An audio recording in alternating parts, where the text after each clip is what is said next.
خواتین و حضرات، خطے میں سیکیورٹی کے حالات پیچیدہ ہیں اور ہمارے ملک کو درپیش چیلنجز ابھی ختم نہیں ہوئے۔ حالیہ سالوں میں کسی بھی صورت بھلایا نہ جائے۔ وقت کا تقاضا ہے کہ پوری قوم اور ادارے یکسوئی کے ساتھ صورتحال کا ادراک کریں۔ بیرونی خطرات سے بہتر انداز میں نمٹنے کے لیے اندرونی کمزوریوں، خصوصاً کرمنالٹی، کرپشن اور ایکسٹریمزم کا جڑ سے خاتمہ کرنا ہوگا۔ اس کے لیے نیشنل ایکشن پلان پر اس کی روح کے مطابق عمل درآمد لازم ہے۔ خطرات اندرونی ہوں یا بیرونی، پاک فوج ان کے مکمل سدباب تک مصروف عمل رہے گی انشاءاللہ۔ ہماری تحمل کی پالیسی کو کسی قسم کی کمزوری سمجھنا خود اس کے لیے خطرناک ثابت ہوگا۔ دن کی وساطت سے میں وفاقی اور صوبائی حکومتوں اور سیاسی قیادت کا بھی ملک و ملت کا مضبوط رشتہ اور اس سے وابستہ امیدیں مشکل سے مشکل وقت میں بھی ہمارے حوصلے بلند کرتی رہی ہیں۔ مجھے پختہ یقین ہے کہ پاک فوج عوام کے اعتماد پر ہمیشہ پورا اترے گی۔ میں نے ہر فیصلہ کرتے ہوئے قومی مفاد کو اولین ترجیح دی اور مقاصد کو حاصل کرنے کے لیے اپنی اور پاکستان آرمی کی پوری توانائی استعمال کی۔ السلام علیکم ناظرین کرام، آپ کو مکمل ویڈیو دکھاتے ہیں سابق army chief general Raheel Sharif کی تاریخی تقریر جو تاریخ میں ہمیشہ یاد رکھی جائے گی۔ جنرل راحیل شریف سے جس طرح پاکستانی عوام محبت کرتی تھی یا کرتی ہے وہ پوری دنیا کے سامنے ہے۔ جنرل راحیل شریف کے تاریخی الفاظ تاریخ میں کبھی بلائے نہیں جا سکتے۔ آپ یہ ویڈیو دیکھیے، پھر اس پر ڈیٹیل میں بات کرتے ہیں۔ آج میں اللہ تعالیٰ کا شکر ادا کرتا ہوں جس نے مجھے دنیا کی بہترین فوج میں خدمات انجام دینے کا اعزاز عطا کیا۔ ایک سپاہی کے لیے ایسی بہادر، فرشناس اور باصلاحیت فوج کے ساتھ وابستگی سے بڑھ کر زندگی میں کوئی سعادت نہیں ہو سکتی۔ میں اس لیے بھی اللہ تعالیٰ کا مشکور ہوں کہ اس نے مجھے بحیثیت سپاہ سالار اپنی صلاحیتوں کے بھرپور اظہار اور اپنے منصب کے تقاضوں پر پورا اترنے کا موقع دیا۔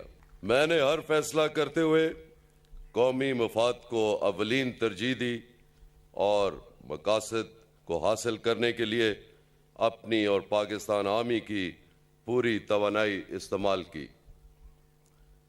اس سفر میں مجھے قوم کا مکمل تعاون حاصل رہا جس کے لیے میں پاکستان آرمی کے تمام افراد اور اپنی پوری قوم کا شکر گزار ہوں۔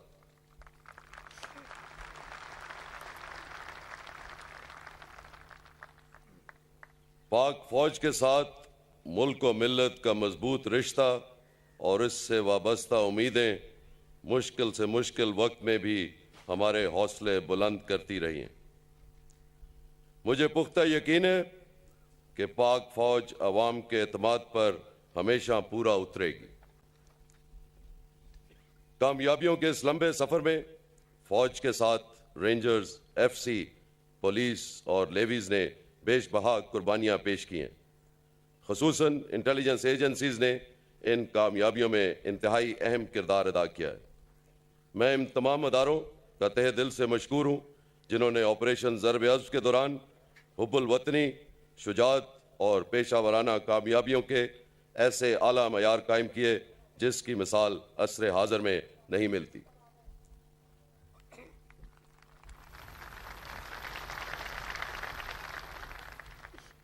دفاع وطن کے لیے ہماری بہادر افواج اور شہریوں بشمول خواتین، بچوں، جوانوں، حتیٰ کہ بزرگوں نے بھی قربانیاں پیش کی۔ میں قوم کے تمام شہداء اور ان کے لواحقین کو خراج عقیدت اور سلام پیش کرتا ہوں۔ وطن عزیز کے بارے میں کسی بھی قسم کے ناپاک عزائم رکھنے والوں کے خلاف پاک فوج ایک مضبوط ترین دفاعی قوت ہے۔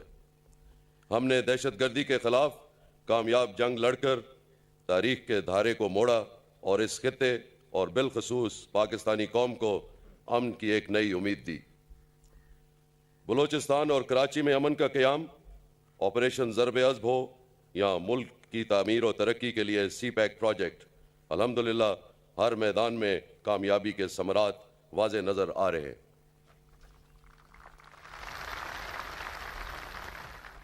آج کے دن کی وساطت سے میں وفاقی اور صوبائی حکومتوں اور سیاسی قیادت کا بھی شکریہ ادا کرتا ہوں، جن کا تعاون ہماری کوششوں میں شامل رہا۔ اس قومی اتفاق رائے کے لیے میڈیا نے ایک مثبت کردار ادا کیا، جس پر میں تمام صحافتی حلقوں کا مشکور ہوں۔ میں پاکستان ایئر فورس اور پاکستان نیوی کے ہم منصبوں اور سپاہ کا بھی شکر گزار ہوں۔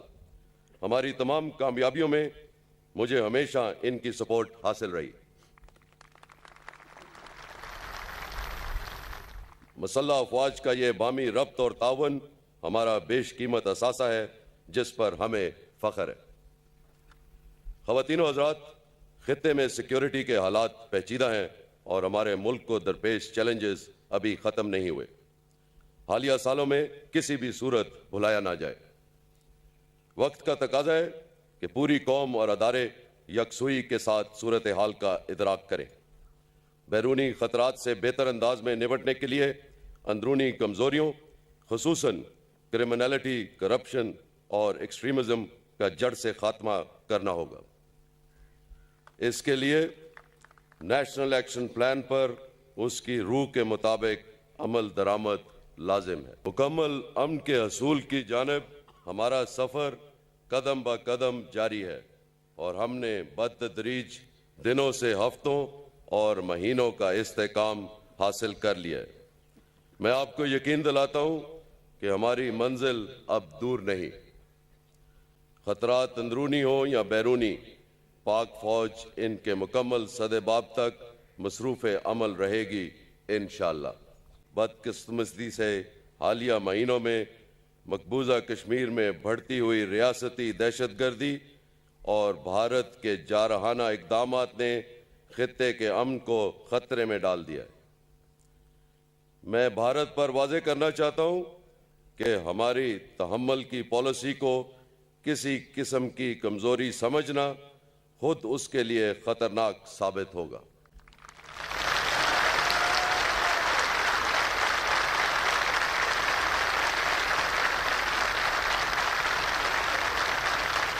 کہ جنوبی ایشیا میں دیرپا امن اور ترقی مسئلہ کشمیر کے حل کے بغیر ممکن نہیں، جس کے لیے عالمی برادری کی خصوصی توجہ ضروری ہے۔